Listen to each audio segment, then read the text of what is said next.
23 साल, इतनी उम्र में लोग करियर सोचते हैं, प्यार में पड़ते हैं या अपने सपने बुनते हैं। पर एक लड़का था जिसने अपनी मौत खुद चुनी। क्यों? क्योंकि वो जिंदा रहकर सिर्फ जीना नहीं चाहता था, वो मरकर जगाना चाहता था। उसका नाम था भगत सिंह। आज जानिए उसकी असली कहानी, जैसी किताबों में नहीं मिलती। 28 सितंबर 1907, बंगा गांव, लायरपुर जिला, अब पाकिस्तान। भगत का जन्म हुआ उसी दिन उनके पिता और चाचा जेल से रिहा हुए। ये कोई इत्तेफाक नहीं था, ये इंकलाब की शुरुआत थी। उनके चाचा अजीत सिंह पहले से ही ब्रिटिश सरकार के खिलाफ थे, देशभक्ति उनके खून में थी। भगत ने बचपन में ही बंदूकों की खोल और गोले खिलौनों की तरह देखे थे।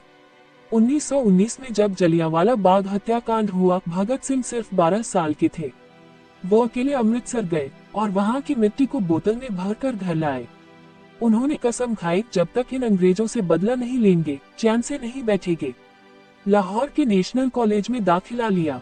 वहां उन्हें भगवती चरण वोहरा, सुखदेव, यशपाल जैसे युवा क्रांतिकारी मिले। गांधी जी के असहयोग आंदोलन में जुड़े, लेकिन जब गांधी जी ने चौरी चौरा हिंसा के बाद आंदोलन वापस ले लिया, भगत टूट गए।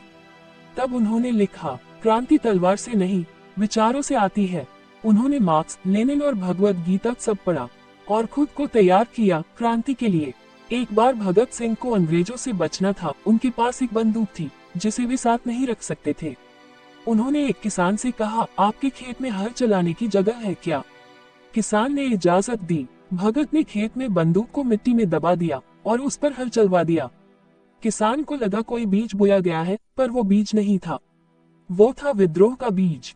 1928 अंग्रेज अफसर सैंडर्स ने लाठीचार्ज में लाला लाजपत राय को घायल कर दिया। कुछ ही दिन बाद वो शहीद हो गए।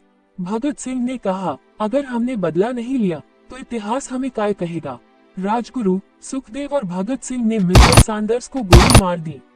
ये हमला अंग्रेजों की नींद उड़ाने वाला था।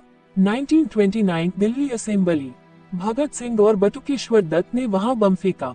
बम ऐसे फेंका गया कि किसी को जान का नुकसान न हो, क्योंकि मकसद था महरों को सुनाना। उन्होंने वहीं गिरफ्तारी दी और नारे लगाए, इनकलाब जिंदाबाद। जेल में उन्हें भेदभाव सहना पड़ा। अंग्रेज कैदियों को दूध, किताबें, साफ बिस्तर, पर भारतीयों को सड़ा खाना। भगत सिंह ने 116 दिन की भूख हड़ताल की। उनके साथी जतिन दास शहीद हो गए, लेकिन उन्होंने हार नहीं मानी। यही उन्होंने लिखा, मैं नास्तिक क्यों हूँ, जिसमें उन्होंने तर्क, विज्ञान और समाज को लेकर गहरी बातें की। 23 मार्च 1931 तय किया गया कि भगत सिंह, सुखदेव और राजगुरु को फांसी दी जाएगी। तीनों मुस्कुराते हुए बाहर आए। हमने भारत को जगा दिया है, अब सो नहीं सकता कोई। फांसी से पहले सरफरोशी की तमन्ना गाते रहे और अंतिम नारा था, इनकलाब जिंदाबाद। उनकी मौत पर लाखों रो पड़े।